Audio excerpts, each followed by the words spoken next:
Well, hello and welcome to Ewood Railway. It's been a little bit of time, but I've been doing other bits and pieces.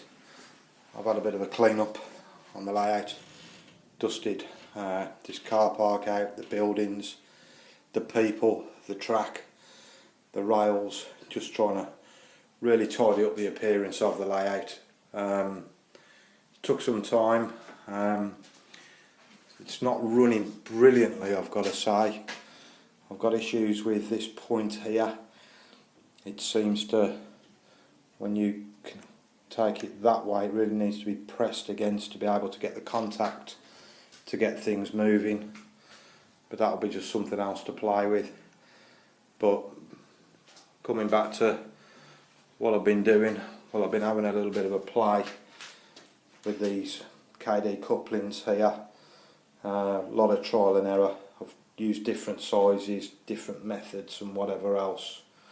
Couldn't have parked that possibly in a worse position for you to see, but anyway. Right, what I've decided to do, I've got 19s on both ends of this flask, and I've got 18s on both ends of the Class 68s. So you can mix and match, and the gap you get is, well, a bit like that. And when it goes over points and such, it doesn't scrape the buffers. It seems to be the perfect sort of scenario that you can get, although obviously in real life the gap is a little bit more snug than that, but that's something I'm just going to have to live with. Haven't really done a great deal with me bike that I've got over there. He's just sort of sat there. I'm toying as to what to do with that at the minute, but we'll see. It's something else I can get on with. As far as the detailing's concerned, I think any more and it'll probably look like overload. I have took some of this greenery here away that looked a little bit too much.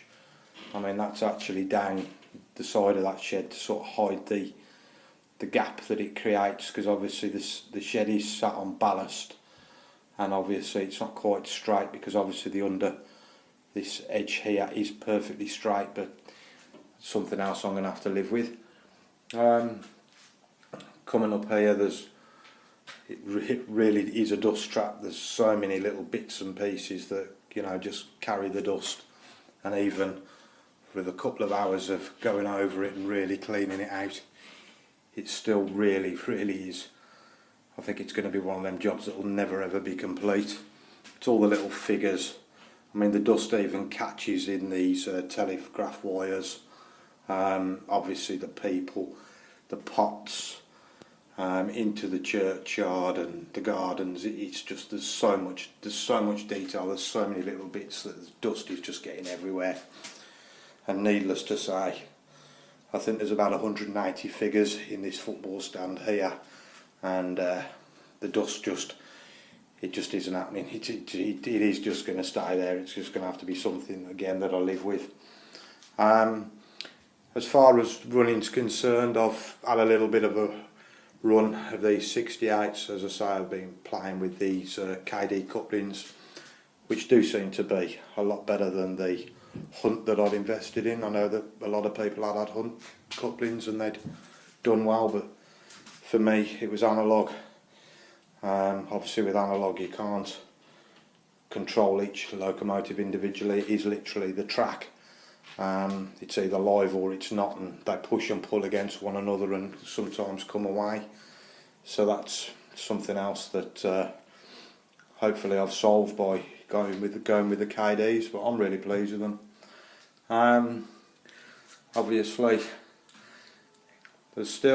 think there's still bits and pieces. I've got a couple of little ideas that I might add to the layout, but it's just been one of them things. It's obviously we all enjoy doing this hobby and building what we can, but it's not just about that. There's other things that go on in life and we don't always get a great deal of time. I think I've probably spent a couple of hours this morning dusting, which isn't really one of my jobs, so I've just had to sort of do it as best I can. But thank you ever so much for watching. Hopefully my next video I'll have maybe some more ideas, maybe something new. I don't know yet, but we'll just have to see. Anyway, take care and stay safe.